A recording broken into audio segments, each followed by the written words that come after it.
Assalamualaikum warahmatullahi wabarakatuh. Berjumpa lagi dengan Bu Ovi dalam mata pelajaran Bahasa Indonesia pertemuan yang ke-8. Untuk informasi saja bahwa pertemuan ke-8 ini adalah pertemuan terakhir kita dalam semester ini. Nah, apa yang akan kita pelajari dalam pertemuan ini? Mari kita lanjutkan videonya. Jadi yang akan kita pelajari dalam kesempatan kali ini atau pada pembelajaran kali ini adalah tentang struktur dan unsur kebahasaan teks editorial. Di sini, di sebelah ini Bu Ovi telah memberikan contoh dari teks editorial yang ada pada harian Kompas. Ada 3 isu yang dibahas dalam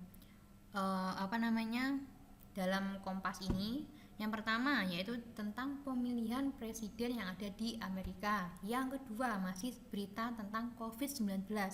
Dan yang ketiga adalah tentang Borobudur Marathon 2020. Kompetensi dasar yang akan kita pelajari pada pelajaran kali ini yaitu ada 3.42 dan 4.42. Maaf, di sini ada kesalahan, ini yang benar adalah 3.42 yaitu menganalisis struktur dan kebahasaan teks editorial. Yang 4.42 adalah merancang teks editorial yang berkaitan dengan bidang pekerjaan.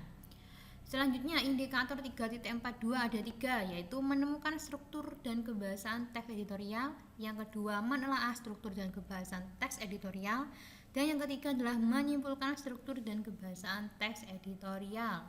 Sedangkan untuk indikator 4.42 ada 2 yaitu yang pertama adalah merangkum teks editorial dan yang kedua adalah mengarang teks editorial. Jadi nanti di akhir kalian akan dapat kesempatan untuk mengarang teks editorial. Masuk pada materi yang pertama yaitu tentang struktur teks editorial. Ada 3 struktur yaitu pengenalan isu, penyampaian pendapat, dan penegasan. Kita bahas yang pertama yaitu pengenalan isu. Dapat dibaca pengertiannya yaitu mengenalkan isu atau permasalahan yang akan dibahas pada bagian berikutnya. Bagiannya disajikan persoalan aktual, fenomenal, dan kontroversial. Jadi kalian menyajikan masalah apa yang akan kalian bahas. Misalkan Bu Ovi memberikan contoh, kemarin Pak Nadiem sebagai Menteri Pendidikan telah mengumumkan bahwa pada awal tahun yaitu Januari 2021 sekolah dapat dibuka kembali. Nah, di situ ada isunya, ada permasalahannya. Permasalahan itu harus aktual, fenomenal, dan kontroversial. Jadi tidak boleh kalian kok sudah November kok mencari masalah pada bulan-bulan Agustus. Nah, itu salah. Jadi masalah itu harus yang sedang hangat-hangatnya terjadi atau sedang fenomenal. Nah, yang kedua ada namanya penyampaian pendapat. Pada bagian ini membahas tentang tanggapan redaksi terhadap isu yang sudah diperkenalkan sebelumnya. Jadi kan tadi Bu Ovi memberikan contoh bahwa Menteri Pendidikan telah mengumumkan bahwa pada Januari 2021 sekolah telah dibuka. Nah, pendapat kalian sebagai penulis itu apa?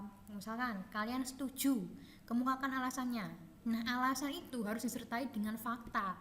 Agar apa? Agar berita yang kalian tulis itu tidak mengandung hoax ya. Jadi harus berdasarkan dengan fakta. Misalkan kalian setuju. Nah, misalkan kalian tidak setuju, sertakan alasannya apa? Fakta yang mendukung juga apa? Tuh.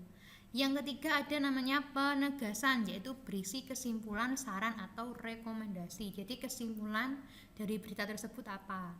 Apakah harus tiga-tiganya ada? Boleh hanya memilih salah satu atau salah dua. Maksudnya boleh kesimpulan saja atau kesimpulan atau saran. Nah, terserah kalian sebagai penulis ingin memberikan kesimpulan, saran, atau rekomendasi.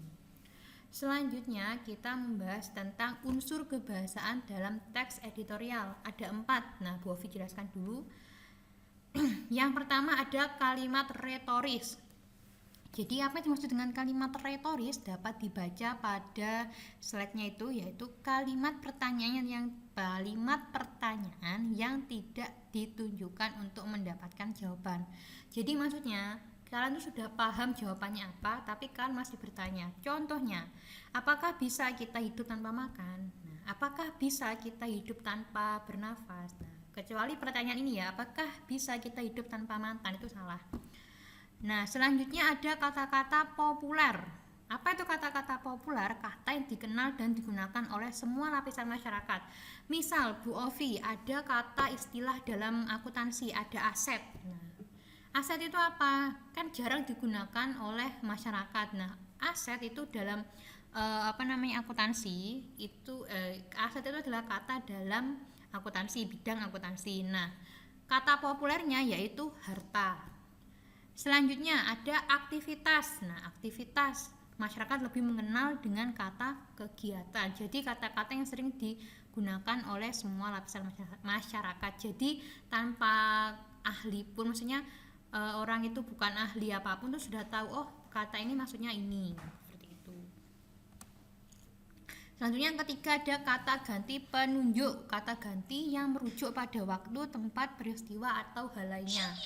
Biasanya kata ganti penunjuk ini ditandai dengan kata ini, itu, di sana, di sini. Contohnya, aku baru melihat benda itu barusan. Nah, benda itu, itunya kan sebagai penunjuk, menunjukkan itunya itu apa. Nah, lalu ada beberapa bulan ke depan di sana akan dibangun pabrik semen. Nah, merujuk pada tempat di sana. Di sananya di mana? Nah, itu sebagai kata ganti penunjuk. Selanjutnya ada konjungsi kausalitas. Konjungsi itu apa? Ini pelajaran SMP. Konjungsi ini adalah kata hubung.